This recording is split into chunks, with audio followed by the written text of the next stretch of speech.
তোমাদের নবম শ্রেণীর যে গণিত পরীক্ষাটি রয়েছে সেই গণিত পরীক্ষার সৃজনশীল নাম্বার প্রশ্ন 3 অর্থাৎ 3 নম্বর সৃজনশীলটা সমাধান করতে চলেছে। এন্ড তোমরা বাকি যারা নবম শ্রেণী আগামীকাল পরীক্ষার প্রিপারেশনের জন্য বাকি প্রশ্নের উত্তরগুলো চাচ্ছ তারা এই চ্যানেলের ডেসক্রিপশন লিংকে চলে যাও, অথবা দেখো তুমি যেখান থেকে ভিডিওটি দেখছো সেটা একটা প্লেলিস্ট থেকে হবে, সেই প্লেলিস্টে গিয়ে দেখবে তোমাদের নবম শ্রেণীর বাকি সকল প্রশ্নপত্র অলরেডি কিন্তু আমরা আমাদের চ্যানেলে আপলোড দিয়ে দিয়েছি। তাই তোমরা যারা প্রশ্নপত্র চাচ্ছ বা বাকি প্রশ্নের উত্তরগুলো চাচ্ছ তারা সোজা চলে যায়, আর যদি তোমরা প্লেলিস্টটা খুঁজে না পাও তাহলে দেখো সোজা চলে যাও ডেসক্রিপশনে, এবং ডেসক্রিপশনে দেখো এই প্লেলিস্টের লিংক দেওয়া রয়েছে, সেখান থেকে চাইলে তোমরা বাকি প্রশ্নের উত্তরগুলো দেখতে পারো। তো চলো আজকের আমরা ক্লাসটি দেখব। তো তোমাদের 3 নম্বর প্রশ্ন ছিল 1999 সালের জুলাই মাসে কক্সবাজারের মহেশখালীতে 5.2 মাত্রার ভূমিকম্প রেকর্ড করা হয়েছিল। এটা হলো তোমাদের উদ্দীপক, ঠিক আছে। ক নম্বর প্রশ্ন হলো ভূমিকম্পের মাত্রা কোন স্কেলে পরিমাপ করা হয়। যদি তোমরা উত্তর দেওয়ার আগে জেনে ফেলো তাহলে কমেন্টে তাড়াতাড়ি করে লিখে ফেলো, আর যদি না জানো একটু দ্বারা আমরা এখন উত্তরটি করব। খ নম্বর প্রশ্ন ছিল যদি ভূমিকম্পের মাত্রা 6.2 হয় তবে মহেশখালীর ভূমিকম্প থেকে কত গুণ বেশি শক্তিশালী হবে তা নির্ণয় করো। তারপর গ নম্বর প্রশ্ন কোনো একটি স্থানের ভূমিকম্পের মহেশখালীর ভূমিকম্প থেকে দ্বিগুণ শক্তিশালী হলে তার মাত্রা নির্ণয় করো। তো চলো আমরা এই 3 নম্বর প্রশ্ন সৃজনশীল প্রশ্নের উত্তরটি দেখে নেই। ক নম্বর প্রশ্ন ছিল ভূমিকম্পের মাত্রা কোন স্কেলে পরিমাপ করা হয়। সেক্ষেত্রে আমরা উত্তরে এইটা লিখব, ঠিক আছে, যে ভূমিকম্পের মাত্রা রিক্টার স্কেলে পরিমাপ করা হয়। তাহলে কি ভূমিকম্পের মাত্রাকে কোন স্কেলে প্রকাশ করা হয়? ভূমিকম্পের মাত্রা রিক্টার স্কেলে পরিমাপ করা হয়। খ নম্বর প্রশ্ন উত্তরে আমরা যেভাবে লিখব, এখানে বলা হয়েছিল যে ভূমিকম্পের মাত্রা যদি 6.2 হয় তাহলে আসলে কত গুণ হবে। সেক্ষেত্রে আমরা প্রশ্নের উত্তরে সর্বপ্রথম লিখব যে মনে করি I1 হলো পূর্বের ভূমিকম্পের তীব্রতা, মানে যেটা দেওয়া ছিল সেটা হলো 5.1, ঠিক আছে, এই 5.2, আর I2 হলো পরবর্তী ভূমিকম্পের তীব্রতা যেটা আমরা বলতেছিল 6.2। তারপর আমরা লিখব এবং S হলো আদর্শ ভূমিকম্পের তীব্রতা। সুতরাং রিক্টার স্কেলে পূর্বের ভূমিকম্পের মাত্রা সমান সমান লগ 10 ভিত্তিক লগ I1 ডিভাইডেড S এবং পরবর্তী ভূমিকম্পের মাত্রা লগ 10 ভিত্তিক লগ I2 ডিভাইডেড S।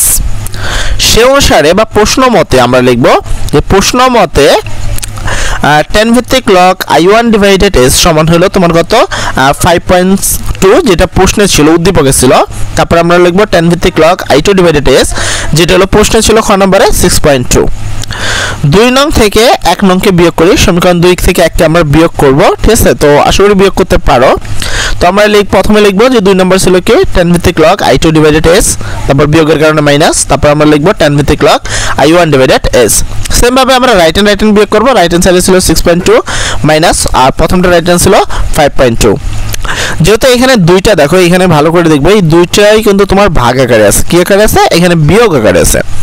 আর বিয়োগ থাকলে আমরা সবাই জানি যে বিয়োগ থাকলে সেটা ভাগ হয়, অথবা তুমি এখানে দেখো এটাকে যদি হিসাব করো এখানে কিন্তু এটা ভাগ আকারে রয়েছে।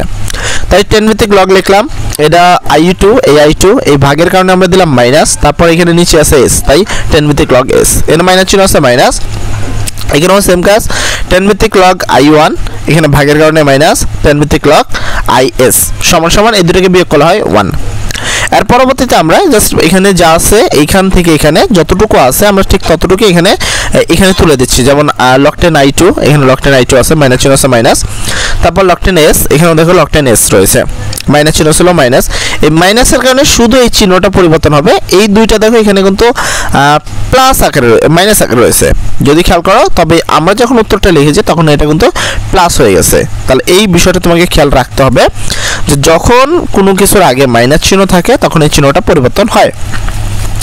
এবার দেখো log 10 S এটা প্লাসের আর এই log 10 S মাইনাসের, সেক্ষেত্রে এইটা আর এইটা কাটা। যদি এইটাকে আর এইটাকে কেটে দিই সেক্ষেত্রে থাকে কি log 10 I2 minus log 10 I1 সমান সমান 1। দুইটা লগ আছে, এখানে বিয়োগ আকারে আছে, সেক্ষেত্রে আমরা ভাগ লিখব। দুইটা লগের পরিবর্তে একটা log 10, এখানে I2 ছিল I2 বিয়োগের পরিবর্তে ভাগ, আর এখানে I1 ছিল এই হলো I1, এখানে 1 ছিল 1। আমরা তোমাদের একটা সূত্র সবসময় বলে থাকি, এই সূত্রটা অবশ্যই মনে রাখবা, must be important. log a b সমান এক্স হলে এখানে বি সমান সমান এ টু দি পাওয়ার এক্স। সোজা বাংলায় এইখানে যেই 10টা আছে এই 10টার উপরে এটা পাওয়ার হয়ে যাবে। এখানে কি i2 ডিভাইডেড i1 আর 10 এর উপরে পাওয়ার হবে কত এটা, এন্ড i2 ডিভাইডেড i1 10 এর উপরে 1 দিলে কি হয়, এখানে আমরা যেহেতু গুণের কথা বলছি তাহলে i2 রাখবো, i1 এখানে ভাগ আছে এই পাশে গেলে গুণ হবে, তাই এখানে গুণ হয়ে গেছে। তো আমরা এখানে দেখলাম i2 হলো i1 এর চেয়ে 10 গুণ বা 10 দ্বারা দেখো এখানে গুণ করা রয়েছে, তুমি যদি এখানে খেয়াল করো, তাই না? সেক্ষেত্রে লিখবো সুতরাং ভূমিকম্পের মাত্রা 6.2 হলে তা মহেশখালীর ভূমিকম্পের থেকে 10 গুণ বেশি শক্তিশালী হবে। এই হলো তোমাদের 2 নম্বর মানে খ নম্বর প্রশ্নের উত্তর। এবার আমরা চলে যাব আমাদের গ নম্বর প্রশ্নের উত্তর, যে ভূমিকম্পের মাত্রা দ্বিগুণ করতে হলে আসলে কি করতে হবে।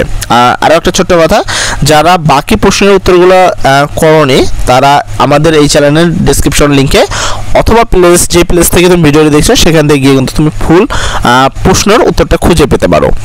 আরেকটা, যদি তুমি আমার চ্যানেলে নতুন হয়ে থাকো এবং এখন পর্যন্ত ভিডিওতে বহাল রয়েছে তাহলে অবশ্যই সাবস্ক্রাইব করতে ভুলবা না।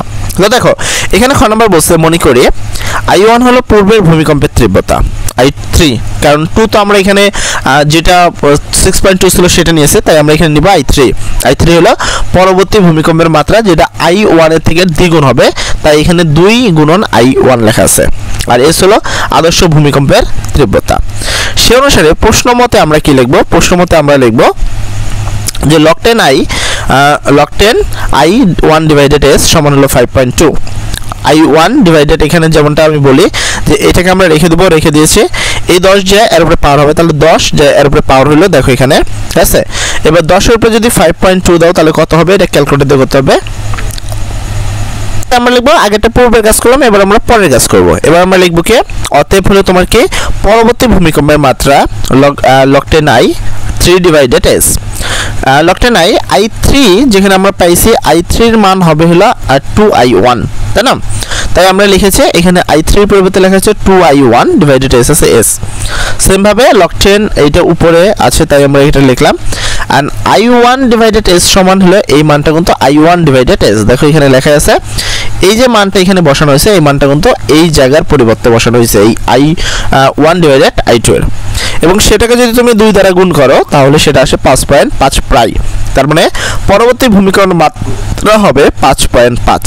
ছিল তোমাদের মূল প্রশ্নের উত্তর। আশা করি তোমরা প্রশ্নটি বুঝতে পেরেছো, এবং যদি প্রশ্নে বুঝতে তোমাদের কোনো সমস্যা হয় তাহলে কমেন্ট সেকশনে বলতে পারো, এবং এখন পর্যন্ত যদি ভিডিওতে বহাল থাকো তাহলে অবশ্যই লাইক করতে ভুলবা না। ও আরও একটা কথা, যারা তোমরা এই যে আমি এখানে 3 নম্বর প্রশ্নের উত্তরটি করে দিলাম, এছাড়াও বাকি সকল সৃজনশীল, নৈর্ভিত্তিক, এক কথায় বহু নির্বাচনী প্রশ্ন সকল প্রশ্ন খুব সুন্দর করে বুঝিয়ে দিয়ে তোমাদের উত্তর করা রয়েছে আমাদের এই চ্যানেলে অলরেডি আমরা কিন্তু আপলোড দিয়ে দিয়েছি।